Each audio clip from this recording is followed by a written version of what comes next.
Gear 5 was introduced as the most ridiculous power in the world, but it may even make Luffy unable to die. In the latest chapter, Luffy takes several killing blows from Imu, yet is somehow still alive. Luffy has taken attacks like this before, but never many in a row, or from someone on Imu's level. The only reason for this is Gear 5. This form has let Luffy survive impossible situations that break the logic of the One Piece world. But with this fight, Gear 5 now appears to even make Luffy immortal. Except this is not true. Gear 5 Luffy can still be killed. Imu in this chapter is confident that he can finish Luffy off, because he knows how to exploit Gear 5's biggest weakness, which Kaido hinted at back when the transformation was first introduced. But this chapter was not just about Gear 5. It also gave a lot of hints about Imu's own powers, Shanks' true goals, Loki's secret past, and the upcoming climax of the Elbaf arc. From the start, many points in the chapter indicate that Imu and Elbaf will ultimately be dealt with in some kind of a team effort. The crew start to realize that this is an enemy even Luffy can't defeat, as Jinbei and Usopp sense Luffy growing weaker through their observation haki. This is the first clear moment Usopp has used his ability since Dressrosa, if you don't count him using it in the non-canon film Red. The scene is similar to moments in past arcs like NES Lobby, where Usopp realized that Luffy was in trouble before coming to his rescue. On the surface, there is very little Usopp could do against someone as powerful as Imu, but the story may be setting up a way for the Straw Hats to neutralize Imu's threat on Elbaf without truly defeating him, which in itself might be impossible, if Imu truly is a foe even beyond Gear 5. The group around Loki connect the dots that the one currently fighting Luffy is in reality the king of the world, with Loki and Haryudim both wanting to defeat him as vengeance for Harald. This group also has a possible new surprise ally in Shuri, whom Brook now fully trusts after having gotten to rethink about his past. Shuri could be the key to getting Imu off this island. Under the Kunko persona, Shuri had been Imu's personal aide for decades, which could mean that she holds vital information on him and his powers. Having come to the scene after another display of his excellent driving skills, Haryudin also brought Gert with him, who immediately gets to work on tending to Loki's wounds. Previously in the arc, Gert had said that it would take Loki months to heal from the wounds he'd taken just from Gunko and Shamrock. The reason Loki was able to recover much faster was likely because Gert did not previously know Loki was a dragon soul and fruit user. These are fruits that have been noted to give their users very fast recovery rates, which was shown with the Beast Pirate's dinosaur powers, which in truth are all dragon devil fruits just like Loki's fruit.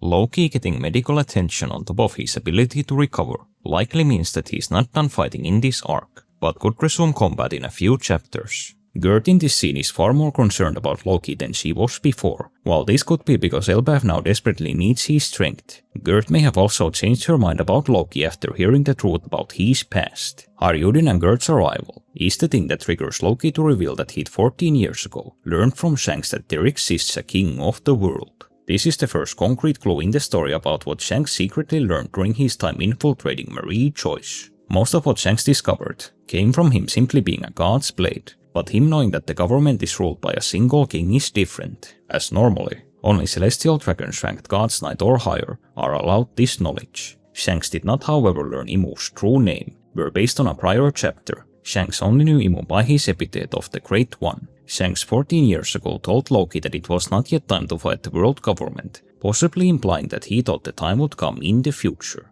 While Shanks may have said this because he knew both him and the world government were aiming for the One Piece, this statement likely goes deeper. At this point, the Red Hair Pirates playing a part in the world government's downfall during the final saga is nearing certainty, with this being an event already set to involve both the Revolutionary Army and the Blackbeard Pirates. The Elbaf arc has made it clear that the Celestial Dragons are not just a side attraction, but a central part of Shanks' story, with the arc also repeatedly connecting this with Blackbeard and Dragon's respective storylines, and with all of this in turn revolving around the world government. This trend continues in this chapter, where Shanks is revealed to have a personal interest in Rock's Sebek, and also knowing of his secret incursion to the Holy Land. Shanks actually talks further about Mariejois, calling it a fortress that holds mysterious power. This may relate to how Imu's powers themselves are connected to the location, but could also be the reason why Shanks himself infiltrated the Celestial Dragons, possibly to investigate this power.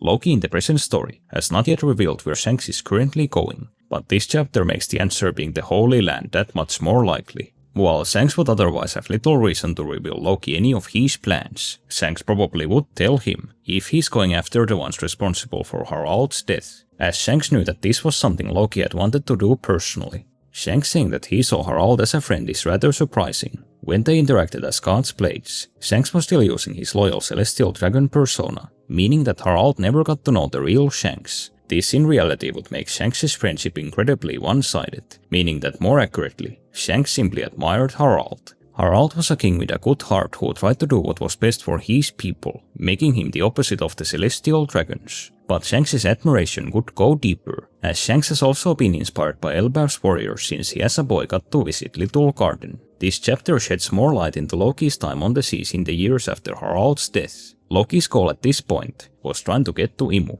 but he reveals that he never even got close. This connects to a prior scene in the arc, when Loki said he'd never made it far enough to even encounter the God's Knights. But this also sets up a mystery. Imu previously revealed that Loki after Harald's death had sailed the seas on a ship covered in mist, but Imu at this point did not even know that Loki had the Nidhogg fruit.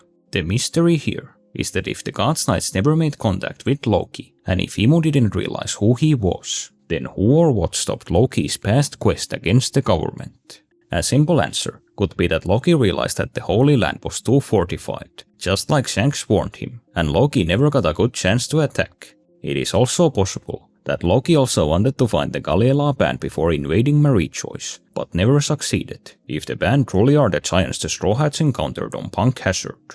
But it could also be that Loki was stopped by force, but not by any of the celestial dragons. Maybe Garp and Sengoku teamed up against Loki, just like they did against Shiki, but did not report the fight to the celestial dragons because of their insubordination. Or maybe the one who stopped Loki wasn't a marine, but Commander-in-Chief Kong, who has been shown to be stationed in the Holy Land, but who likewise for unknown reasons did not report the fight. The most likely reason why Loki's quest stopped though could however not be any of these things, but that Loki in this period was shunned by Lola. Loki might have simply been too heartbroken to even think about avenging Harald. The idea of not getting to become Katakuri's brother, but having to live in a world where Haryudin is, was likely something unbearable. This chapter for the first time shows that Chopper's ability to talk to animals extends to objects that have eaten Shaw and Devil fruits, with him being able to understand Ragnar. This scene may be set up for what Chopper is going to do next in the arc, as Robin and Saul ask him to quickly come to the library. The last time the manga showed Saul and Robin, they were wondering about Biblo and his true nature. If they learned that Biblo knows something important, the reason they're asking for Chopper's help may be just so that he can interpret Biblo's speech for them, whatever Biblo's true nature is. It is however unlikely that he is an object that ate a Shaw and Devil fruit like Ragnar, as Biblo is already a confirmed user of a Paramecia Devil fruit.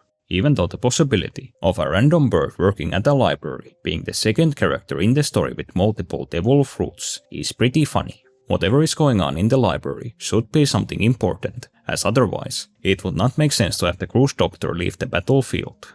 In his fight with Imu, Luffy gets multiple weapons stabbed through him. Luffy is still alive, yet Imu is confident that he can kill him. But the reason for his confidence may be because Imu's attacks are not just damaging Luffy, but are draining his life force. The one clear thing that has applied to all of Luffy's fights in Gear 5 has been the importance of stamina. Luffy can take almost any attack in this form, but the thing that has consistently put him out of commission has been Gear 5 running out of energy, with Luffy having to eat food to recover. But it is possible that Gear 5 does not just use Luffy's stamina, but his life force. This is because when Kaido fought Luffy in this form, he commented that the use of the transformation itself was actively killing Luffy. Imu in this chapter reveals that his weapons have the special ability to steal life itself, with the original Japanese saying that the weapons are eating away at Luffy's life. Imu demonstrated this power in the previous chapter, when his Blade of Nothingness was able to wither away all of Elbaf's trees. If Gear 5 requires Luffy's life force to work, the reason why Imu's weapons are so effective against him could be because this is the very thing he's attacking, because Gear 5's energy source is food,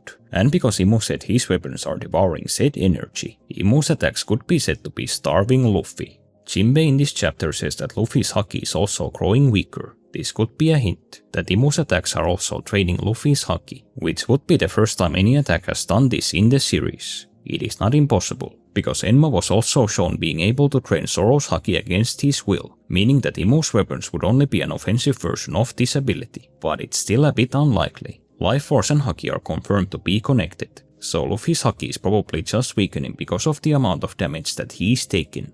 Imu has indicated that he can only stay on Elbaf for a short time, which may be why he's choosing this fastest way to finish Luffy off, rather than waiting for Gear 5 to run out of power, like during its previous uses in the story. The reason why Luffy has been able to take multiple of these life training attacks from Imu while remaining in Gear 5 could only be because Luffy spent 8 chapters before the fight devouring food made for giants. Imu being this adept at countering Luffy's powers reveals a lot about him. Because of his experiences with Joy Boy, Imu may know exactly how the Nika fruit works and how to fight against it. This is a side of Imu's character that has been brought up repeatedly in this arc, which is that in addition to his powers, Imu is a very knowledgeable man who pays close attention to the world. This was shown when Imu knew Dorian Brookie by reputation before facing them, and in the previous chapter, when Imu realized that Brook was the same man he'd seen in Esperia over 60 years ago.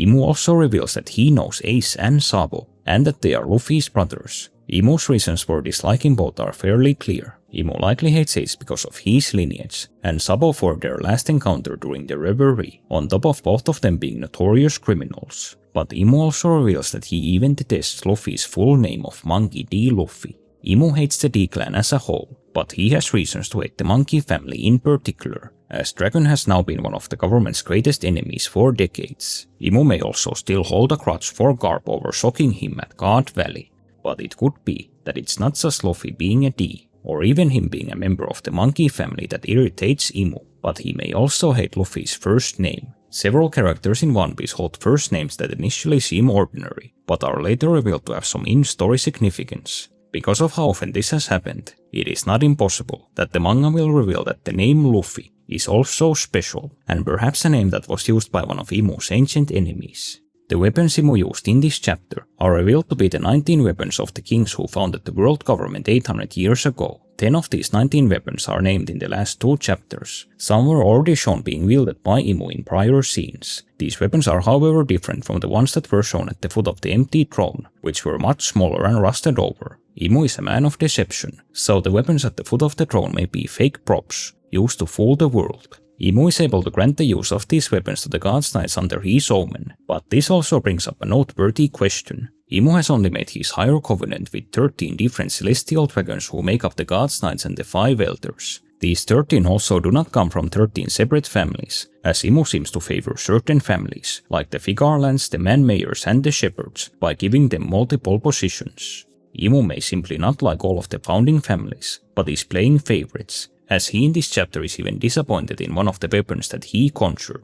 The simple idea here though is that Imu has more of these founding weapons than he can grant to the members of the founding houses. Because of this, it is not impossible that some of the celestial dragons could wield weapons of other founding families. An interesting possibility here is the Figarland family, as the family patriarch and the highest ranked celestial dragon among them. Garling's sword may in truth be the Figarland family's founding weapon. Yet Shanks and Shamrock also both have special swords, which just like Imu's weapons, have a mythical theme to them. Shamrock's sword has also shown a similar black flame effect as the founding weapons. Maybe one or both of these swords could also be founding weapons of the other celestial dragon families. Imu being able to conjure weapons that are related to the empty throne is another hint that the source of Imu's powers is not his own body, but something in Pangaea Castle itself. This alludes to what Shanks said in this chapter, which was that the Holy Land itself holds some mysterious powers. Imu is not able to decide which weapons he gets, which also could indicate that he is not in full control of his devil fruit ability.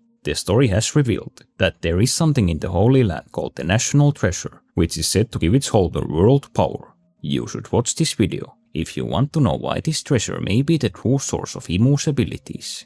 In this chapter's final scene, Scopper Gaban blocks Imu from attacking Luffy with a third of his weapons. Previously in the arc, Gaban has indicated that he knows surprisingly little about Imu, despite having gone to Laugh Tale and learned the true history. In all the scenes where Shanks talked about Imu and his powers, Gaban either said nothing or acted like this was new information to him. When Imu himself landed on Elbaf, Gaban also said that he'd never sensed haki like this before. It seems very unlikely that the true history on Laugh Tale did not mention Imu, as he is one of the main players of the Void Century. This is also because of the fact that Rox had managed to uncover Imu's existence and details about his life without having even gone to the final island. The likelihood that Gaban does in fact know about Imu and has been playing dumb, even if he'd never felt his haki before, is thus very high. This may even mean that just like what happened with Rox, Gaban during his clash with Imu will unveil more insight about Imu's character that he himself would never speak aloud. The chances of Gaban dying during this engagement are high. While characters rarely die in One Piece outside flashbacks, Gaban carries several traits of those who have. Most notable is that Gaban is an ally who knows too much information about the story. These are characters One Piece repeatedly finds ways to write out of the manga, as it is understandably difficult to keep coming up with reasons for them to not reveal too much information. This has also already been a problem with Gaban's character. Not only has he kept quiet whenever things involving the Void Century are brought up, but Gaban also initially said that he knew very little about the Orust Castle massacre, but was then later revealed to have full knowledge of the event. It is however going to be increasingly difficult for the story to come up with reasons for Gaban hiding the truth. The world government is currently targeting Gaban's family, which may mean that Gaban revealing his knowledge to the Straw Hats and others could be the difference between his wife and son living or dying. Because of this, the solution to Gaban's character could be for him to be killed off. This arc may have been preparing Gaban for a heroic death like this from the start. Since his introduction, Gaban has been very involved in both the present and flashback storylines of the arc, which the story has used to give a very full picture of his life and the type of person that he is. This is very different from how the story used Rayleigh, who remained a man of mystery even after his first arc was over. Gaban is more similar to characters like Whitebeard and Saturn, who were also built up for most of the story, then received a lot of spotlight in their first arc, only for them to be killed off right then and there. The final saga will likely not get a better opportunity to give Gaban a death scene than him fighting against the king of the world to protect his family and the next pirate king. This would continue the trend of how Imu has been written in the final saga, where he spent the entire prior story in the shadows, but the manga is now rapidly building personal stakes between him and the characters of the current era. One final thing of note in the chapter is Imu's continued destruction of Elbaf's nature. Elbaf's Adam tree is said to be sacred to the giants, but Imu has repeatedly attacked it during his invasion. While most of this damage is collateral, it also connects to Imu's greater plan of not only subjugating Elbaf, but erasing its culture. But what if Imu is also doing something else here? What if Imu is not just indiscriminately destroying Elbaf's nature, but instead is gardening it? To understand why this could be important, you can click here to watch this video on why the story may have still not shown us Imu's true body. Thank you to all my members for supporting the channel. This video got very delayed, so sorry about that. A final thank you to everyone who watched all the way to the end.